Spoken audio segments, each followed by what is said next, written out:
What's up, YouTube? It's your boy JP's on the keys, and it's two. He's back with the video today, and we got something different for y'all today. This is the Fred Dibner show. I figured I'd just watch an episode and see how it does, see how y'all like it.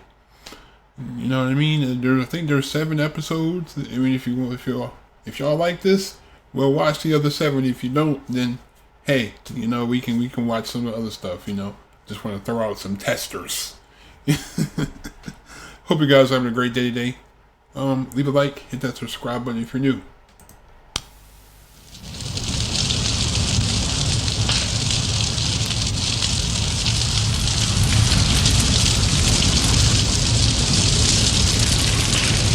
It's going.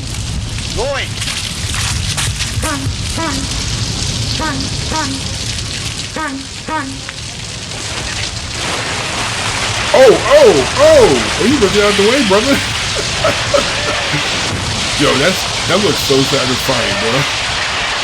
Then you almost got hit, man. You gotta get out the way. Get out the way, Fred. Do you like that?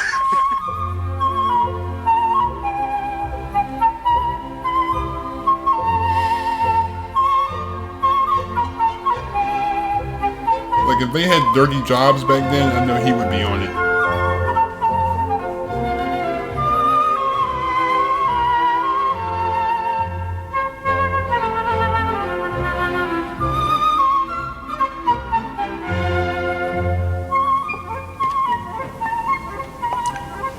Fred Dibner, the Bolton Steeplejack, is a man of Victorian tastes, with 2 passions, chimneys and steam engines. The chimneys, he expects, will one day end his life. His steam engine has already come near to wrecking it.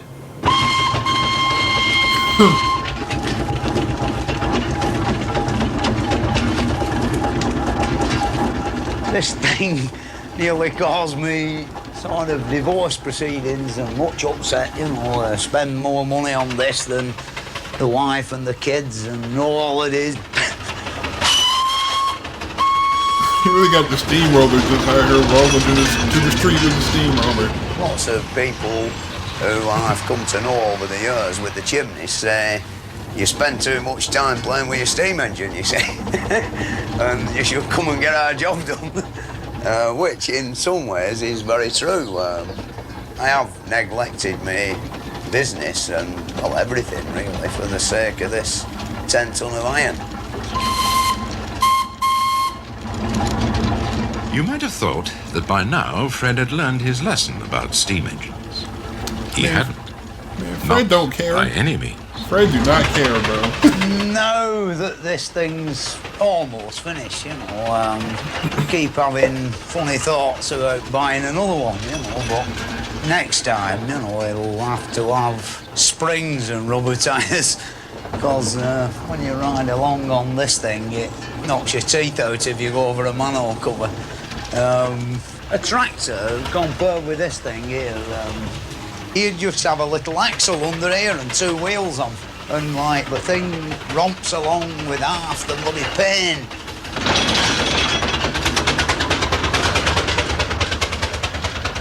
Now I think I could afford to buy a wreck. Any that's painted and all done up beautiful, you know, they want 15,000 bloody pound for, which I can't afford. But I could do my best with one like this one were when I bought it.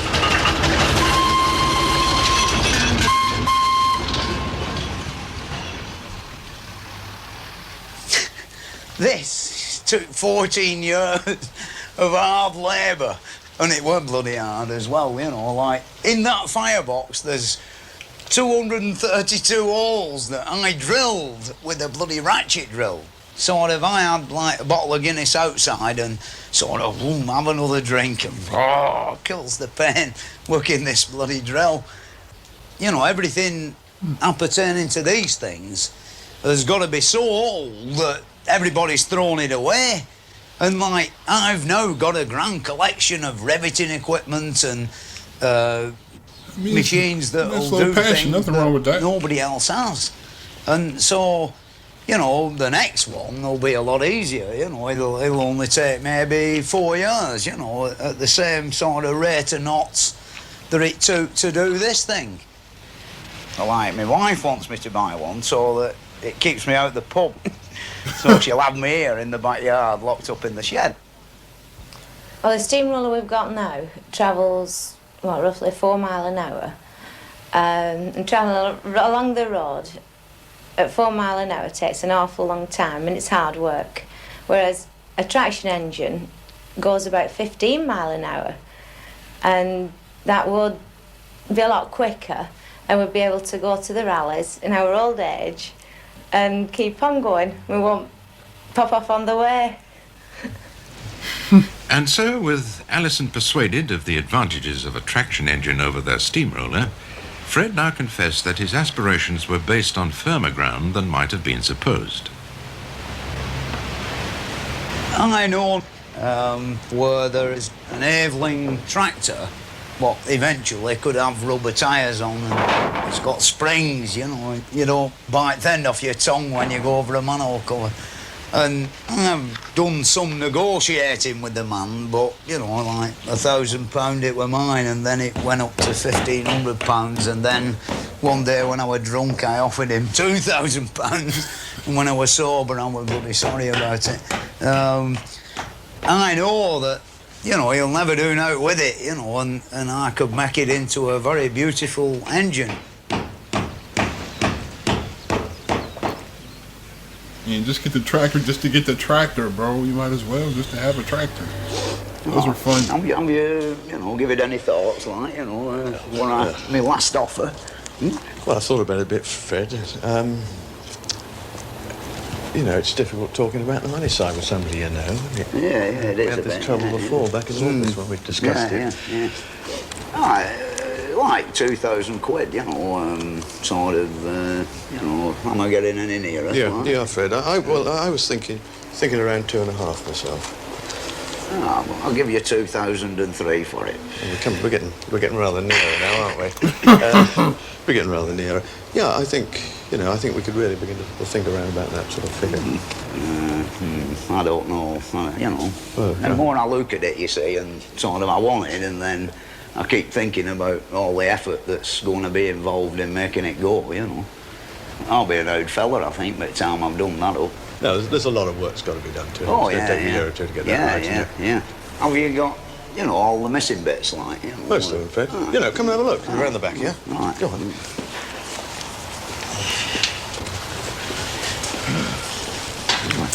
I guess he wants to get, he wants to get a combustion. She wants him to get like a combustion engine so he can go faster. Not as much as some, though. No, the crankshaft's over there. Yeah. Bit behind that other crankshaft. It's got balance weights on as well, hasn't it? You know, They run pretty fast, those little engines. Yeah. There's a box of goodies here, Fred, as well. Non-ferrous. Yeah. Clacks and things I've picked up in various parts of the country. There's unmachined. Yeah. Just got casting. Yeah, on that other side over there, you know, where there's That's wrong. right. And then up against the wall, Fred, there's the Connecting eccentrics. rods and eccentrics. Yeah, all the bits and pieces lined up there.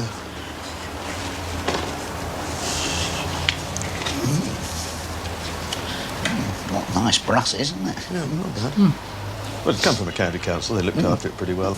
You know, it was working until they pulled it out for a border inspection about 15 years ago and never bothered doing any work on it after that. Well, I think I'll have it then, you know. Give us a week or two to sort the money out, you know. You know, it's like a long time since we crashed into each other, isn't it? It's a few years. 2 steamrollers. That could have been catastrophic, that, you know. Sort of like bounced off each other, didn't we? Fair old bang, wasn't it? Yeah. Oh, yeah. Yes. We shouldn't have been, you know, had as much pop as we'd had. You know? Right. You actually bought that drink. The engine, look, that's the new engine coming in the shed. We'll make it all nice for us.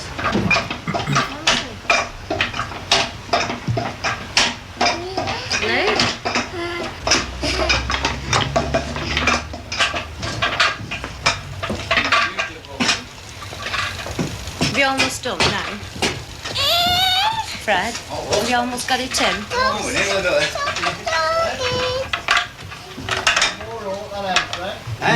Look how big that winch is for him to be able to pull that engine like that. Well, not really. I think we can do the rest with Jack now. Yeah. I think it's time we went for a pint, actually. And the first job's the boiler. Steam coming off me. Now we're going to manage you paying for all the bits and pieces. We'll manage. We managed before with that, didn't we? No more holidays. Oh, we've never had any. Well, they're going to start working a bit harder I'll now. have to work twice as hard and pay for all the bits that are missing. Alright, another chimney.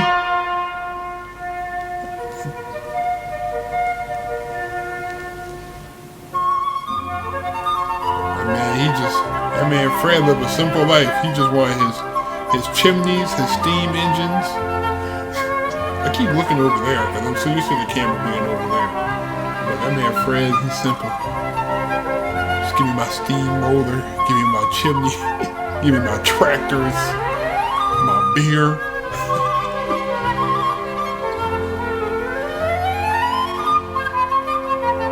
Like those spy movies where he's like rappelling off the building or something.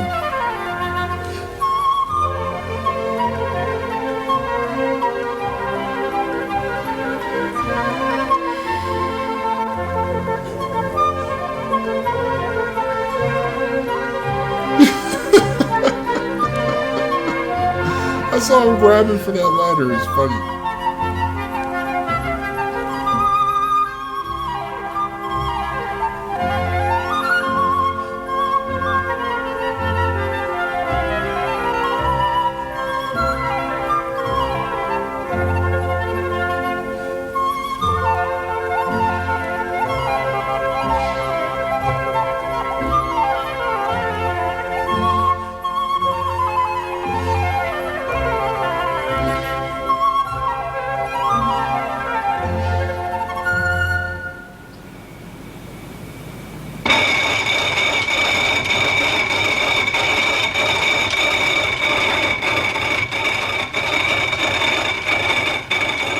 Fred geared down his old steamroller to drive the machinery he'd use in beating out parts for the new engine.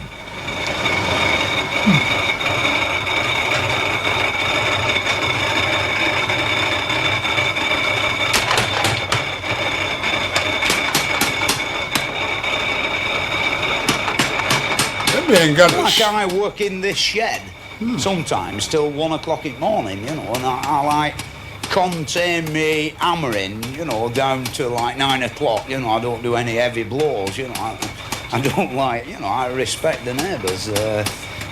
And sort of Donald says you can hear this hammer in his parlour, which is 200 yards away, you know, like sort of thing. Well, you know, they're only bloody 20 yards away, so mind you, their house. Man, he got the yo, he really got that night that dream pole building. He got like a hot iron press with like a. I mean, I would assume he's making a good amount of money off this show, and with the business, because you got a whole pole building, you got multiple tractors, you got a steam engine, got a press, hot iron press. Okay, look at you. It's not everybody's cup of tea, is it? This sort of thing.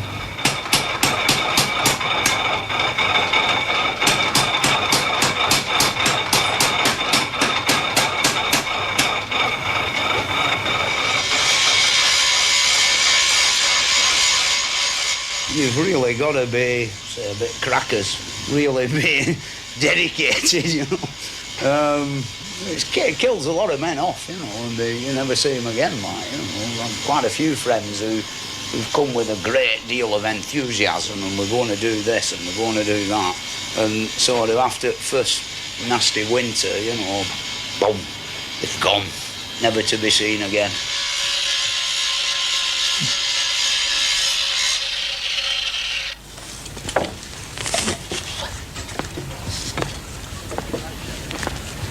Next day, Fred got underway with a big chimney maintenance job, which would help to finance the building of his engine and which he seized as a golden opportunity to offer instruction on the art of putting up scaffolding. Now I look around and sort of lots of scaffolds at the top of chimneys that have been erected by so-called steeplejacks look like a bloody biplane's crashed into the top, and you know there's pipes going all over the show, all different directions. No square or symmetrical about the thing. It had fascinated me for, you know, all through my childhood. How the hell does one little man get all that up to the top of a 200-foot factory chimney and fix it all up? And, you know, like, if you went to talk to most of them, they couldn't really explain in, you know, language I understood how you did it, because I don't think they really knew themselves, you know. They'd just left school and been shown, you know, the way to do it, and they battered at it in a wild sort of a fashion.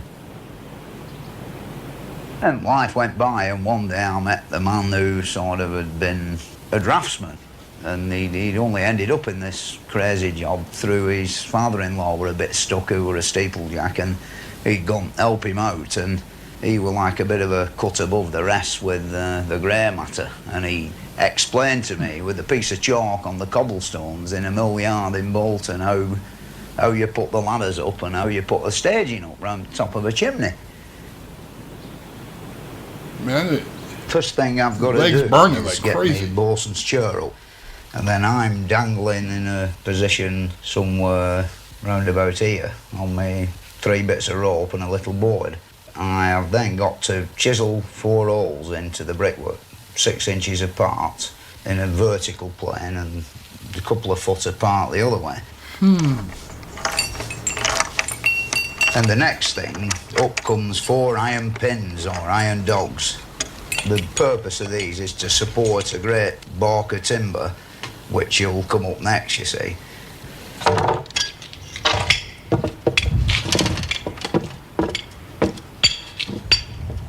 I just put one of these dogs or pins in the hole on the left-hand side of the ladder.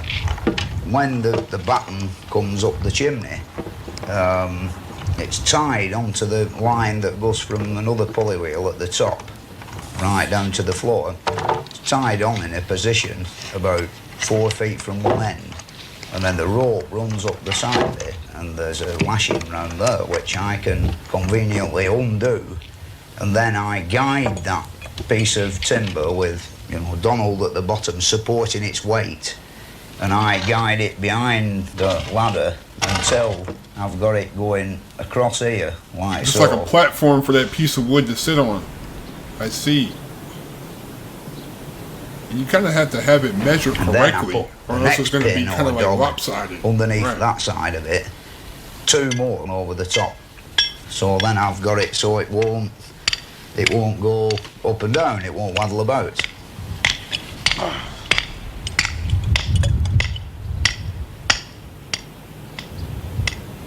In a bosun's chair, if you've looked after all the rope and all the tackle, you have a beautiful sense of security, because you know rope will hold a couple of ton and you weigh nowhere near that, and like really pays you to look after your equipment, because like if that bloody rope breaks, you're dead. It's half a day out with the undertaker. Pretty much. Sort of, like when I get on my seatboard, I give it a little bounce and just see whether it's safe or not, and more often, well, it's never broke yet, but I'm always ready to get hold of the bloody ladder if it does break. You got no choice at that point, brother. It's just really interesting to see how they do this. The next thing that comes up are 2 things called legs, which are pieces of 2.5 inch by about 4 inch timber with an hole in each end.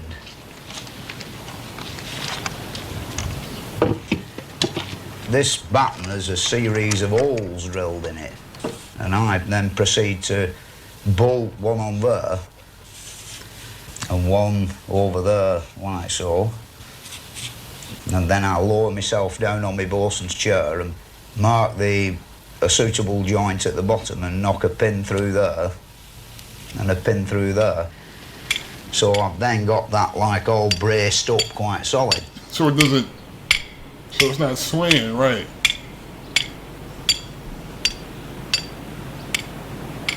Yep, just while you're casually 300 feet in the When air. that's been done on both sides of the chimney, the next thing to come up is 2 long steel rods, which I use to connect both of these battens together.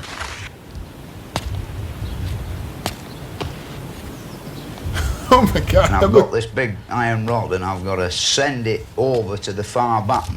And that means maybe 14 feet across, you know, or 12 foot on a reasonable chimney stack. Yep. I've got to get that rod onto the other batten so that it's in like line with an hole, and as it scrapes down the face, give it a shove through the hole, you know. And if you're lucky, you'll get it through, sort of thing. It's rather a tricky bit, that. I would assume so, with that big piece of wire. It's like, See, all the modern men use aluminium scaffolding tubing now, but I like this way of doing it. It's a bit more awkward, but when you've got it all up, it's quite solid.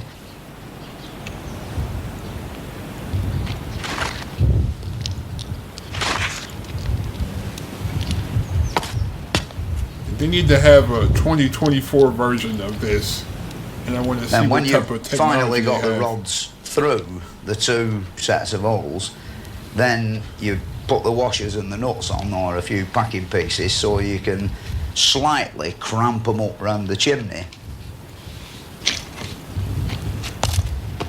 Put that washer on there to keep it on there. Right. Then after we've got the 2 battens on and bolted together, the next stage of the game is planks, which form like the platform that you walk on, come up one at once, of course, some of them like 16, 18 feet long.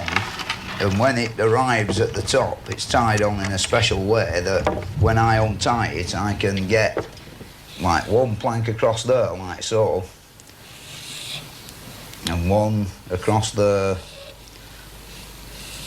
like so, and then another one next to it, you see, all the way around the top. And so that when you walk on them, they don't go like up and down like that. You know, 2 iron plates with a bolt through the middle, which makes them 2 boards as one. And then there's iron hooks that hook them onto the battens, so the wind can blow at 100 mile an hour and they'll still be there in the morning, you see.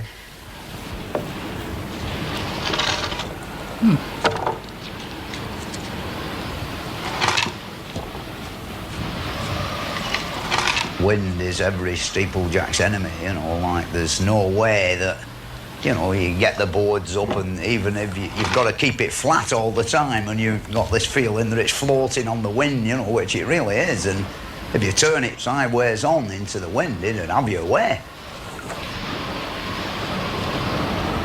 Oh man, you can't drop those either, because that thing falling down will hit somebody and kill somebody.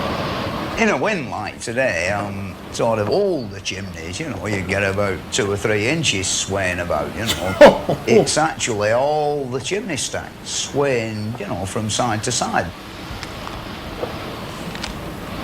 That's got to feel crazy too when you're up there. You know, the most beautiful chimney with no cracks in it and nothing, sways about, you know.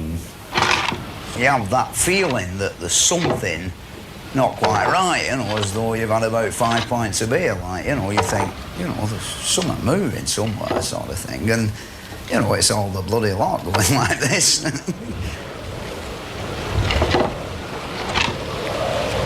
I don't. Seems like a real physical job. Definitely can't do that forever.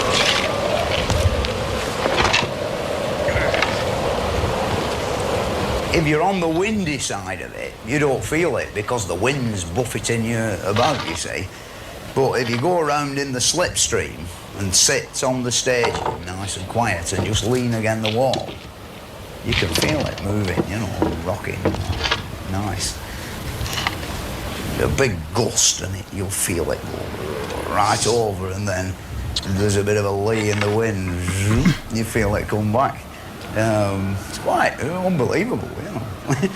There's not many people experienced out like that.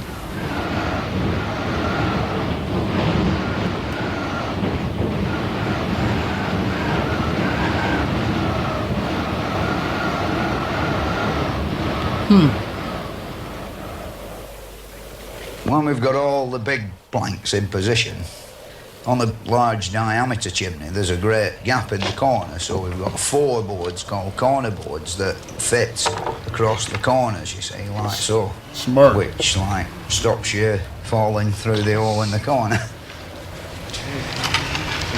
Don't look down. Do not look down at all. Once you've got the first staging up or the first deck up, you know, there's firm basis for going higher up, then you chisel the holes for the next staging. And, you know, you can work quite comfortably as though you were on the ground.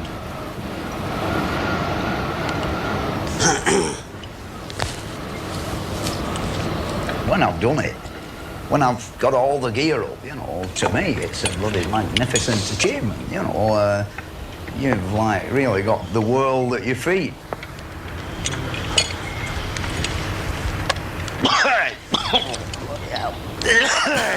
I'm a compulsive cigarette smoker. I wish I weren't, really, because it's not doing me any good, you know, I can tell. But it's I don't know, something about smoking. When you've, like, done something, you know, there's something gone right.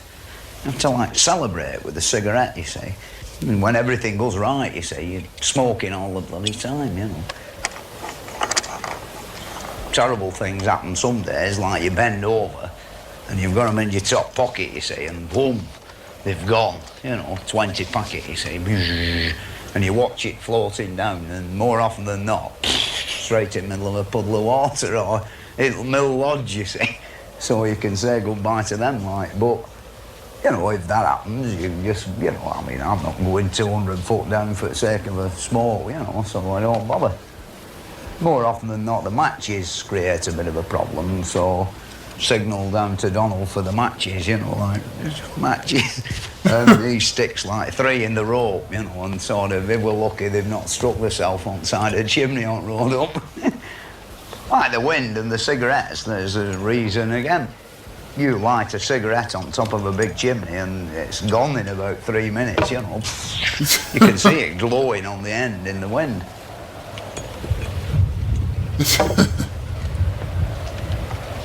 I don't know, I think a great deal about giving up smoking cigarettes, because, you know, I know what it did to my father, and I know how I'm going more or less the same way he went, and didn't die with a lung cancer though, you know, he got bronchitis, you know, and coughed himself away.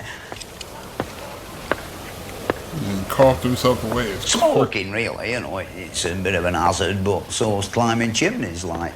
I would think, really, if you're very careful climbing chimneys, you've more chance of living a bit longer if you don't smoke, you know, but all the old timers I knew all smoked Park Drive, all the old Steeplejacks. I don't know why, but they all did, you know, and they all used to stop halfway up and have a puff, you know, and, you know, they've all gone now, though.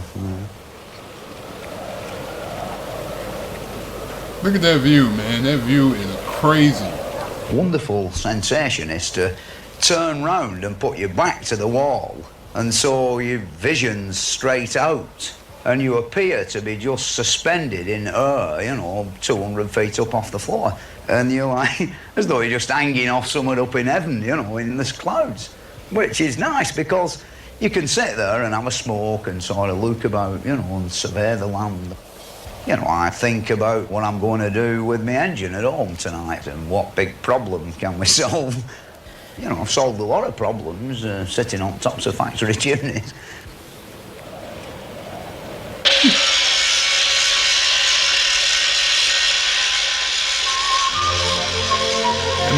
He gonna work on that engine. That's one thing he gonna do is work on that engine. Alright, man. I ain't gonna lie to you. I've had this in my watch later for like 3 or 4 years. I just never watched it. Like, I literally had this in my watch later forever. Like, I know a lot of you people who watch YouTube as much as I do. You just put so many videos and watch later. And then you accidentally, like, refresh the page and now the video is gone. But thank you for watching. I hope you guys enjoyed this video. Let me know if you want me to drop more episodes of this. If you do, fine. If you don't, that's fine as well. You know, we just putting out testers. See how y'all like it. But without further ado, leave a like, hit that subscribe button, turn that bell on so you can get all my notifications. But I'm out. Peace.